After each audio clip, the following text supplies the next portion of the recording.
Amy, we returned to action last weekend away at Portsmouth. How good did it feel to get back on the ball and out on the pitch? Yeah, great to get back to competitive football. I think we've been working really hard, so it was nice to get back on the ground. I think we grew into the game and created some really good chances. Obviously, we had to deal with a couple of moments on the break as well, where they looked dangerous, but ultimately really pleased to get the performance under our belts, and now we can push on to the next game. And how important is it to start the new year, your first game of the new year, with the all-important 3 points? Yeah, it's always really nice too. First and foremost, we focus on the performance, and certainly the second half performance lent itself to us getting that over the line, and really pleased with the impact that the players made that came in as well. We faced a little bit of adversity in the game, 2-1, they pulled a goal back, but you must be really pleased with the mentality that the group showed to respond with less than 90 seconds after. Yeah, really pleased. Togetherness is key. I've spoken a lot about that lately, especially with the group as well. And I think that was a reflection of our togetherness in that moment, that we just went straight back down the other end and were cool and calm and created a very good chance that Joe obviously finished. So I think it's really important that we stay in every moment. We focus step by step, minute by minute. We know where our strengths are, so we need to keep imposing ourselves in those areas. And is the mental side of the game something that you've put a lot of work into with the team and with the staff around you? You have to put a lot of work into every element of the game, but yes, psychology plays a significant part. As well as that, obviously the physical side, making sure we're recovering as much as we can, making sure we're training effectively so that we are working with intentful actions which align itself to when we then perform. But yes, the mental side's really important, but it also comes with a backing of each other and a confidence in each other and ourselves to get over the line. And to get back to winning ways, have you seen that confidence flowing again in the group in training this week? Yeah, and I don't think it's ever gone away. Like I said, we know where our strengths are. We have a really talented squad here, and I think it's even more talented when we play together.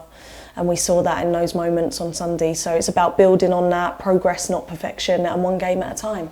And you say they're one game at a time. One day at a time is a message that's run true in conversations with players too, and they're really focused on that one day at a time and not getting too far ahead. How important will that be moving forwards?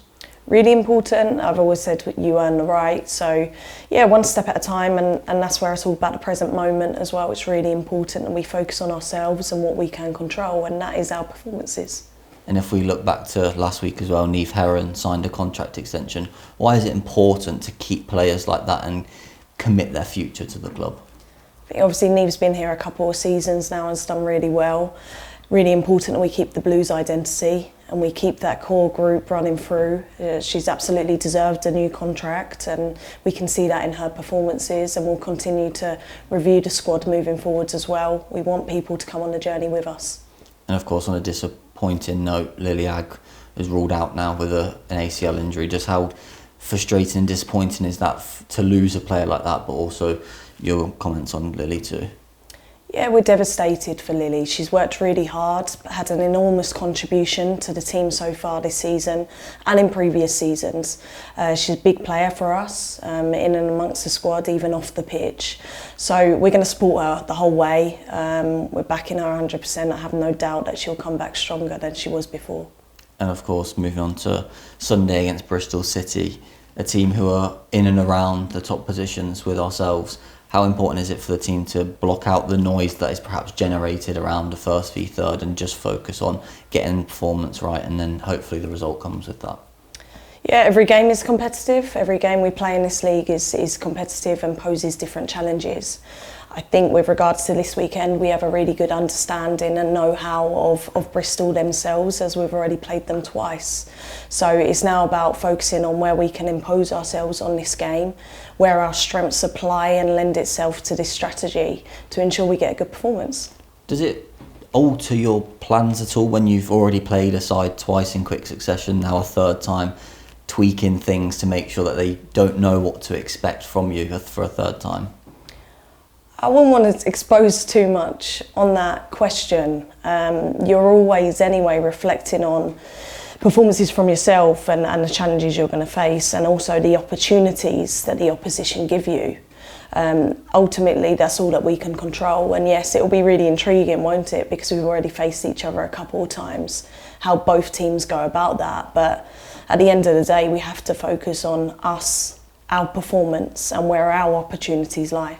And of course, our first home game of 2025 back in front of our supporters. What role did they have to play in a fixture like this? A crucial role. We need to hear you and feel your support. It means a lot to us, and it will make sure that we stay in there for the full game and make sure we continue to impose ourselves right till the end. Thanks, Amy. Good luck this weekend. Thank you.